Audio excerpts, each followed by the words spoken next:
நீங்கள் பார்த்துக் கொண்டிருப்பது தமிழ்நாடு முக்கிய செய்திகள்.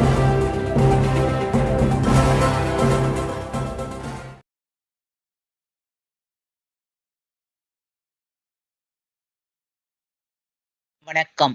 சத்துணவு அங்கன்வாடி பணியாளர்கள் சங்கங்களின் கூட்டமைப்பின் 10 அம்ச கோரிக்கையை வலியுறுத்தி குளவையிட்டு, கும்மியடித்து, ஒப்பாரி வைத்தும் நூதன முறையில் திருவள்ளூர் அலுவலக வாசலில் இரவு நேரத்தில் காத்திருப்பு போராட்டத்தில் ஈடுபட்டு வருகின்றனர்.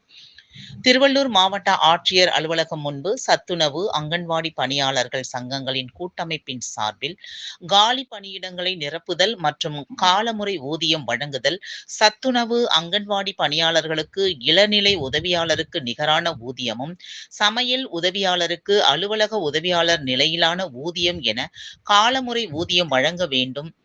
அரசு காலி பணியிடங்களை நிரப்பும்போது 10 ஆண்டு பணி முடிந்து தகுதியான சத்துணவு அங்கன்வாடி ஊழியர்களை அரசு பணியில் அமர்த்த வேண்டும். சத்துணவு அங்கன்வாடி திட்டங்களில் உள்ள 60,000க்கும் மேற்பட்ட காலி பணியிடங்களை நிரப்புதல் உள்ளிட்ட பல்வேறு கோரிக்கைகளை வலியுறுத்தி குளவையிட்டு, கும்மியடித்தும் ஆர்ப்பாட்டத்தில் ஈடுபட்டனர். அதனைத் தொடர்ந்து சடலம் கிடத்தி ஒப்பாரி வைக்கும் நூதன முறையிலும் ஆர்ப்பாட்டத்திலும் ஈடுபட்டனர். இந்த நிலையில் ஆட்சியர் அலுவலகம் முன்பு 100க்கும் மேற்பட்டோர் இரவில் காத்திருப்பு போராட்டத்தில் ஈடுபட்டு வருகின்றனர்.